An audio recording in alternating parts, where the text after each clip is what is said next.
Welcome to Power Talks with Santosa. Today we have with us the Ambassador of Sri Lanka to Nepal, His Excellency Mr. Thosapala Hewage. Rich culture and history, breathtaking landscapes, a world-class cricket team, and a global leader in tea industry, Sri Lanka has created an impressive identity of its own. On March 2nd, the President of Sri Lanka, His Excellency Mr. Mahinda Rajapaksa, visited Nepal and met our President, the Prime Minister, several ministers and prominent political leaders. Your Excellency, what were the major outcomes of the President's visit to Nepal? As you very correctly said, my President, His Excellency Mahinda Rajapaksa, visited Nepal from 2nd to 4th. Actually, the purpose of his visit basically based on the invitation from the President of Government of Nepal. And during his visit, he had bilateral discussions on various topics with the Honorable Prime Minister of Nepal, Honorable Foreign Minister of Nepal, and also with the other ministers and opposition leader, former Prime Minister Mr. Koirala. So that was one of the objectives of his visit. Then he also wanted to visit as chair of SAARC to the SAARC Secretariat, and also Lumbini, but unfortunately he could not visit Lumbini due to attack on the cricket team in Lahore. So he had to cut short and went back to Colombo. So did he come to any conclusions in terms of strengthening further relations with Nepal and Sri Lanka? Of course, definitely. During his visit, there were two major agreements that have been signed. One is the air service agreement to have a direct airline from Colombo to Kathmandu. Very likely that it will be initially via Delhi, but later on it can be direct to Kathmandu. The other one is a joint commission which had been there for some time. We've been discussing on various issues like trade, tourism, agriculture, religious and cultural. So we, Sri Lanka and the government of Nepal, have signed various memorandum of understandings on each of those areas which I mentioned. Of course, in addition to that, the education and health. What we did this time was to incorporate all that into one joint commission. As you said, on March 3rd, there was rather a very unfortunate incident in Pakistan. Unfortunate for Sri Lanka and Pakistan government, both. The cricket team of Sri Lanka was attacked by some terrorist group in Lahore. Could this be an aftermath of the Mumbai attacks in November? Well, of course, it's very difficult to say at this stage, because Sri Lanka government has requested Pakistan government to investigate and give us a report. So basically, based on that report only, government will come to a conclusion.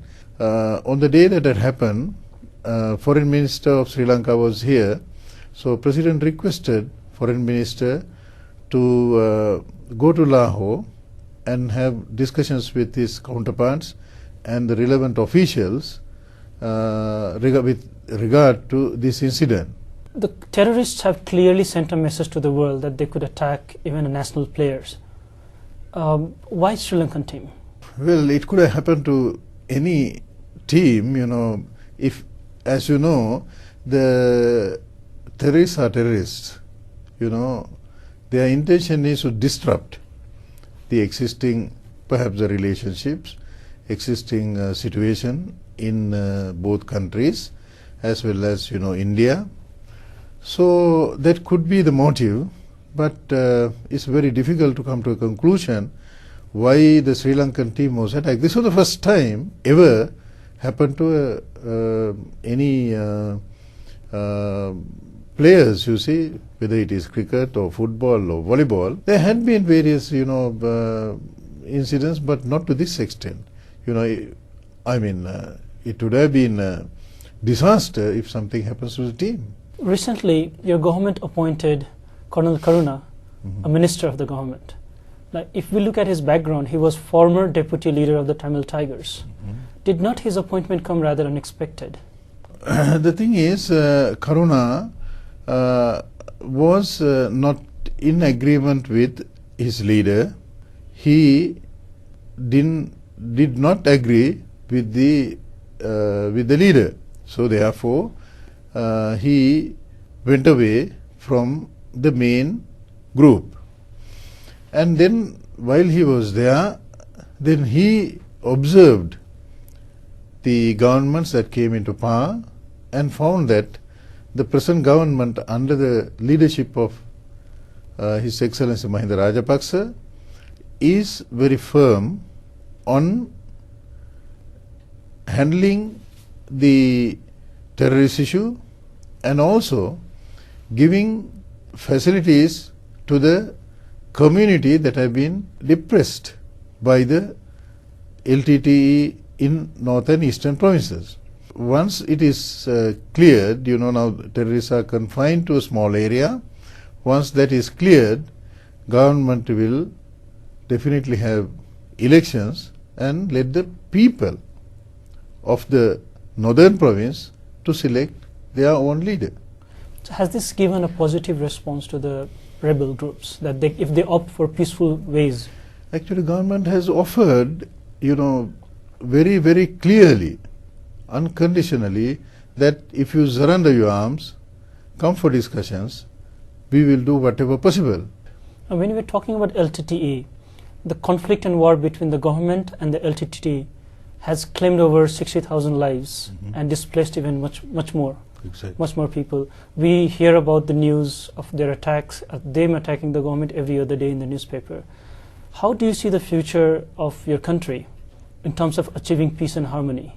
And if it does, how will this happen? Yeah, now if you look back, this terrorist problem had been there for last nearly 3 decades. 3 decades. What the LTT is asking is a separate state within a tiny island, which nobody in the world will agree. So I believe that now the government under the leadership of His Excellency Mahinda Rajapaksa, he has given a very clear signal to the terrorist groups that if you don't surrender, you will be wiped out. So it will happen. So they are confined to a very small area, keeping the nearly 40 to 50,000 civilians as human shield. I mean, if they try to get out, they'll shoot them. They have killed several thousand of civilians like that. So that is the problem that the government is facing, how to get these civilians out of their hands. So that is why it is taking fairly long time. Otherwise it would have been few days. So we'll talk more about your great nation after a short break. Stay with us.